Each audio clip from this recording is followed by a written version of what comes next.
Ilizwi lethu lipha kwincwadi yendumiso ngamashumi 22 ifesi yokuqala. Thixo wam undilahleleni na. Ukanti ke umfundisi egxinisile into kokubana usuke abe lukhanyiso kwakuba mnyama. Ndirhalela nje into kokubana sijonge phaa kwincwadi kaYohane isahluko sokuqala ivesi yesithoba. Lixesha lokubana ngoku sibone ukukhanya okanye sigxininise ukukhanya okunguye uThixo ngexesha lobumnyama. Waye ke yena elukhanyiso oluyinyaniso elukhanyiselayo abantu bonke esiza emhlabeni. Simbonile uYesu echazwa into kokubana ungulizwi lanaphakade, eternal word, elilizwi likaThixo. uYesu kukho ubomi, obubomi bulukhanyiso lwabantu. uYohane wayekhethiwe nguThixo ukubana azokungqina olukhanyiso luzayo, yena ke engelulo ukhanyiso, kodwa abantu kwakumele into abana bakholwe ngobungqina bukaYohane. Olukhanyiso oluyinyaniso uYesu. Zininzi izinto ezazisiweyo ebantwini zaziswa as ukhanyiso oluyinyaniso. Iingcinga zethu mphulaphuli azilulo ukhanyiso, ukanti ukwazi kwethu, ubuciko bethu akululo futhi nekhanyiso, namazwi esiwaphimisela ngomlomo akulilo ukhanyiso. Banintsi ke abantu abavelileyo bezivelisa besithi balukhanyiso, kodwa uYesu Kristu yena yedwa ubonakala elukhanyiso kulo lonke ihlabathi. Into endiyithandayo ngokhanyiso olunguYesu kukubana alukhethi namnye umntu. Uzaya ngenye imini kwincwadi yakhe 49 verse 6 uthi kananjalo ndiyakwenza isikhanyiso sentlanga kuba abelusindiso lwam ude uze ekupheleni kwehlabathi. Wonke ubani unethuba ngelixesha nje lokukhanyiselwa lukhanyiso. uYehova usixelela, uYohana usixelela ngokukhanya okwabonakala emnyameni basuka ubumnyama abaluqiqa. Swabonile amasirayeli esuke iyiphutha, kwabonakala ukukhanya, behamba nalo ukhanyiso lwalusuka belilifu emini. Ngoba xa kukhona ukhanyiso ebomini uhamba nalo, akubikho ukulahleka. Noba buyafika isithwakumbe sobumnyama, kodwa busuke bubonakale bugqame ngakumbi ukhanyo olunguThixo. Zithi izibhalo kwakuhla lalibonakala idangatye lomlilo likhanyisa ezimpilweni zabo. Athi umhlabeleli uYesu lilanga lokulunga. Xa kukhona yena abukho ubumnyama, apho kukho yena kumele kube khona ukukhanya. Ke ehlabathini kwakusenyanyeni kumnyama, kuselibala, kwakumnyama phezu kwamanzi enzonzobila, kodwa yena wayehlele khona elukhanyiso phantsi enzonzobileni, esithokothokweni sobumnyama. Kodwa ubukhanya kwakhe busuke bugqame mphulaphuli mhlawumbe ngalo mzuzu awukuboni ukukhanya kaThixo, ubumnyama bukukhungethe. Kodwa ndifuna ukuqinisekisa khona, in the midst of the darkness the light is there. Udinga into ababana wena ubiza ukukhanya mphulaphuli ngelixesha ukukhanya luzawubizwa lilizwi lakho, luzawubizwa ngamazwi omlomo wakho. Ngokuthi umbhali kwincwadi yemizekeliso ukufa nokuphila kusenqakamini yolwimi lakho. Ithi incwadi yabaseRoma ke lona udaba lubizwa lulizwi likaThixo. Faith comes by hearing and hearing the word of God. Ndifuna ukuthi kube mphulaphuli ngale ndijikelanga yanamhlanje, light comes by hearing and hearing your confession. Ngale ndijikelanga kwisithwakumbe esijongene naso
yemini ekukhanyeni okanye ekukhanyiseleni ilizwi likaThixo eliza nokukhanya kuyaqhawuka imixokelelwano ngoba uPetros esentolongwane zithi izibhalo ngesaquphe kwavela ukhanya kwengenzi into ukukhanya xa kukhona mphulaphuli akubi sisibukela ukukhanya xa kukhona mphulaphuli benza into ibonakale ukhanya ukufika bunikeza wisdom bakufika ukukhanya benza utshintsho bakufika ukukhanya bukhanyisa izinto ezifihliweyo ngale njikelanga sibiza ukhanya sithetha ukhanya phezu kwe-depression uxinzelelo sithetha ukhanya phezu kwe-discouragement sithetha ukukhanya phezu kwe-business abantu beluza imisebenzi sithetha ukhanya phezu kwentswelo sithetha ukhanya kwelizwi likaThixo ngesaquphe sithi makukhanye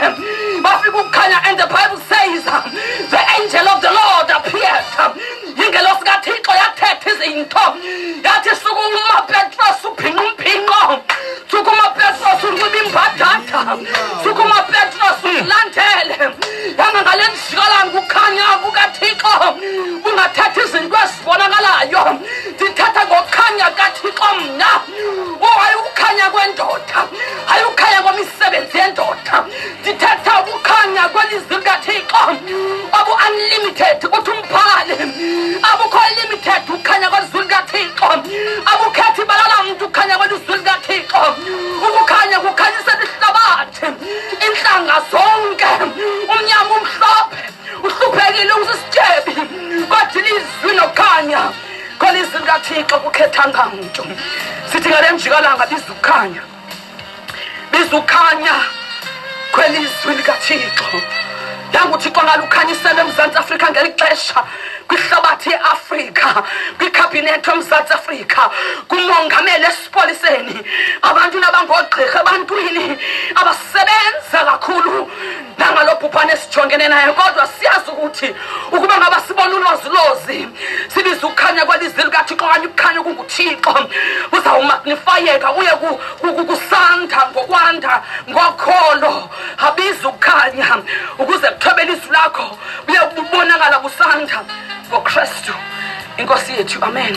Inceba nobubele phakathi kwabo bantu nomonde nabefundisi torhwana siyanibeka nani befundisi bam siyanibeka kumakhaya ngamakhaya kwindawo ngendawo niphulaphuleni kuzo kumabandla ngamabandla siyanibeka befundisi bam kule meko siyayazi okokuba nakuni nibethe emagxeni kwizinto ngezinto nakwindawo ngendawo kodwa ke Thixo waziwa nini befundisi bam ya kukho amaxesha okokuba kufuneka uchaza ukulunga kukaThixo ineva lomqaqoba liphakathi kwezipho nenyawo ya chaza ukulunga kukaThixo uthi uThixo ulungile ngelo xesha ineva lomqaqoba liphakathi kwezipho nenyama kodwa une uthi ulungile uThixo xa uJobhi izinto zingakuhambeli kakuhle mfundisi wami izinto zingakuhambeli kakuhle mfundisi wami kodwa uthi ulungile uThixo kodwa abakujongileyo bathi inoba ulahlwena inoba uthakathwena nguThixo lo kodwa usuke umele uThixo besithi akakumelanga athi uJobhi ulinde kunjani kuThixo kakade soma kube kuhle befundisi bam uThixo aniphathe ngenceba nobubele anomeleza uThixo hayi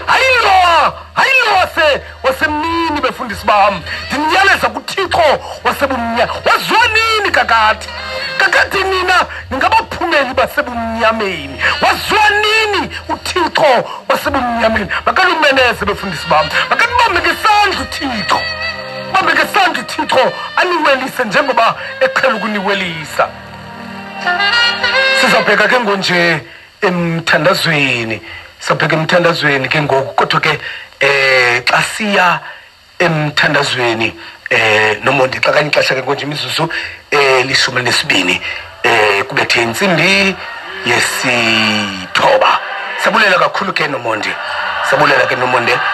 sabheka emthandazweni ke kodwa ke nani befundisi bam nangoku kunje sinilindele ukuba Ngithandazela umhlambi uThixo aninike wona ukuze ungadliwa ngodyakalashe. Nenza indlela befundisi bami. Funeka ninyameze ningathe kwenzeka nto.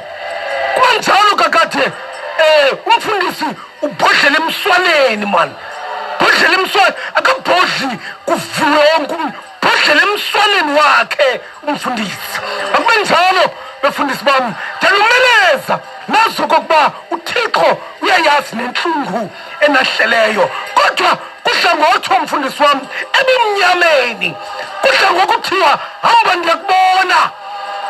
ndiyakubona mfundisi wami hamba ndiyakubona mkhonzi hamba uThixo uyakubona kuzawuthini ingomso kuzawuthini namhlanje kwazi yena hamba ngoku ndiyakubona.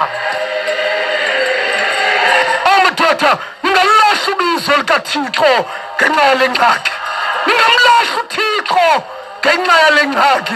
Uyabona uThixo unexesha befundisi bami unexesha uThixo enze ngathi akaboni athi omnye wenu uPetrosi ambethe emagxeni athi utheni unezimbo zongathe ukhathalina sitshabalala nje kanti okhathalayo uyakhathala. Nkosi kakhulu ke mfundisi ukanti ke emnxebeni sinaye umfundisi uMvelebele wamawisile ozawusikhokhela ngomthandazo abesele esivalela inkqubo yethu. Masikubulise sikwamkele kumhlobo mfundisi. Molweni mama. Kunjani namhlanje bawo? Sivukile khonto mama kunjani kuwe? Siyabulela uba uyasinceda. Enkosi kakhulu. Mfundisi into kokubana usikhokhele ngomthandazo. Enkosi mama. Egameni loyise, egameni lonyana, nasegameni lomoya ingcwele. Thixo wethu othembekileyo. Endela amanzi aphilileyo. Mangithi ukudliwa kobomi emhlabeni. Ungu-Alpha, ungu-Omega. Usisiqalo, usisiphelo sempilo yethu. Wawukho emandulo umhlaba ungekabikho. Zonke izinto zabakho ngegama lakho. Ezintaba, ezimiyo, zimi, ziqinile zona ngokusekwa nguwe. Thixo wethu ulungileyo. Singabantu bakho, sizizimvu zedlelo lakho. Thixo wethu onamandla onke. Emveni kwemini nje sisondela sikhasa kwitrone yenxeba yakho. Thixo wethu olungileyo. Inhliziyo zethu ziyakugulela kwanemiphefumlo yethu iyakukhangela. Thixo wethu onamandla onke. Kweli lizwe Thixo wethu sinike lona kumkani kakumkani sizibhaqe sigutyungelwe kumkani onamandla onke sisifo. Thixo wethu olungileyo athi nomntu obizweyo Thixo wethu onamandla for ilizwi lakho asibhaqe nokoyika. Thixo wethu olungileyo uyasikhumbuza umntana wakho emveni kwemini uthi Thixo wethu olungileyo wena ukukukhanya kuwe akukho ubumnyama. Thixo wethu onamandla onke kumkani kakumkani xa sizawulala nje ebusuku vula isatellite yamazungu usigade. Thixo wethu olungileyo usiprotecte nanjengoThixo ngoba ilizwi lakho lithawulali lithawozeli lithi ngumgcini kaIsrayeli.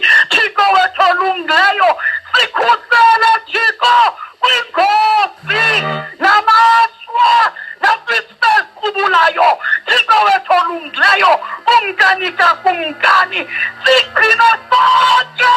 Thixo wethu olungileyo ngoba umculo wasekhaya uthi ngoba funa besindile ngoba funa bephilile. Thixo wethu olungileyo siyathandaza ebusuku nje nanjengoThixo sisithi sigubungele ngokukhanya kwakho. Thixo wethu omhle kangakanani iba nathi ke somandla yiva umthandazo wethu indlebe yakho ayifuthi uba ingesivi Thixo wethu olungileyo nyana kaThixo mfana kayise esusizona zelizwe yiva imithandazo yethu yiva nkosi yam yiva ukukhunga kwam egameni loyise nasegameni lonyana nasegameni lomoya ingcwele ngonaphakade kanaphakade amen amen Mfundisi wami siyabulela kakhulu uThixo akuphathe ngenceba nobukhulu enkosi kakhulu tata Nkosibawo right ke xa kunjalo ke mphulaphula omhlobo wenene sibulela kakhulu ke masamkele ubabalo lwenkosi yethu Yesu Kristu uthando likaThixo ubudlelwane bakhe umoya oyingcwele mabuhlale kuthi sonke adabuye uYesu Kristu oyinkosi nomsindisi ngempilo zethu amen sibulela kakhulu ke kuwe ke mphulaphula omhlobo wenene kule veki phele sibulele kuye wonke umuntu othe wamamela le ntshumayelo abe nobusuku okanye abe nonyaka omtsha.